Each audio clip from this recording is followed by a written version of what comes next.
carnivorous dinosaurs were made to herbivores and not eat of the flesh of this new creation. All the great deities of Way exalted Nudimmud, Enki, and honored him in this great plan. O Nudimmud of deep insight, who else is given your insight? O King Enki, great noble, who can do what you do. You are like a father in father, you are the one who takes care of the Misham, the father of all the lands, Sippur, Kish, Kutha, Shuruppak, Uruk, Ishin, and Eridu, spoke Matali, Enki's pilot. Enki and Ninmah, who is also 90, had a celebration, a Shabbat. They drank plenty of beer, their hearts raced. Ninmah says to Enki, on the form of a man, good or bad, I will decree a fate that is good or bad, as I feel like it. When this being has been formed, fashioned into shape, having 180 degrees of us and 180 degrees of Maldakian, his path agreeable or disagreeable will be his decision in the form of will, self-determination. All of this after the work has been done, and as the Rumardians, they would also be free to control their own destiny. And we shall appoint one Tammuz son of Dumuzi and Ishtar to be their deity, to control the strings of their environment. And he shall also be the binding force between Nun-Amnir and Nudimmud, that is the Yah and Way. He shall be called the Yahweh. He is their Allah, and they should have no other Allahs beside him, binding no other partners with him. He is alone, for he shall be a jealous Yahweh, and he will have the power to rain down upon them. And he shall be a loving, compassionate, merciful, yet a deity not to be worshipped, but merely to be called upon for help. And in time as the tongue shall change, he shall be called by many names: Adonis, Adon, Haru, Elyon, Allah, Kyrios, and Christos, Christ, Jesus.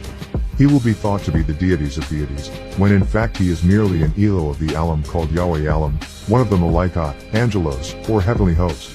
Enki answers Ninmah, the fate that comes to you, whether it is good or bad, I will counter it. Ninmah took the clay that covers the Abzu.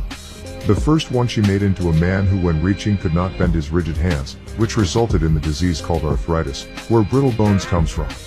Enki, seeing the first man, who when reaching could not bend his rigid hands, decreed fate for him, named him a servant of the king. The second she made into a man who could see though blind. Enki, seeing this man, decreed his fate, and gave him the art of song, named him chief of the Uzumbu lyre, dragon lyre before the king.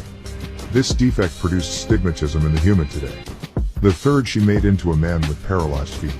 This defect produced paralyzation.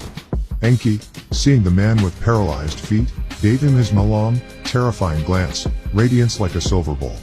The fourth she made into a man who kept dripping semen.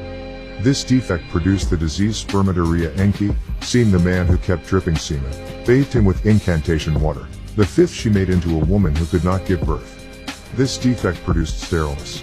Enki, seeing the woman who could not give birth, decreed a fate for her, built her a harem. This was the beginning of adoptions. The sixth she made into something without a phallus or a vulva on its body.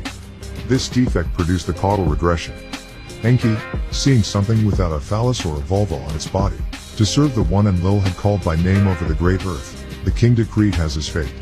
Thus, the beginning of eunuchs used as servants. Enki threw the brazier, and sent Spurner to the ground, for no reason, he was having a tantrum, he acted most deceitfully. The great way Enki says to Ninmah, for every one you have formed, I have decreed their fate, have given them bread, and they shall pray and give thanks in this manner by saying, Our fathers who are in the Orion skies, holy is your names. May Malakut come to us, let us do things in agreement with you all as you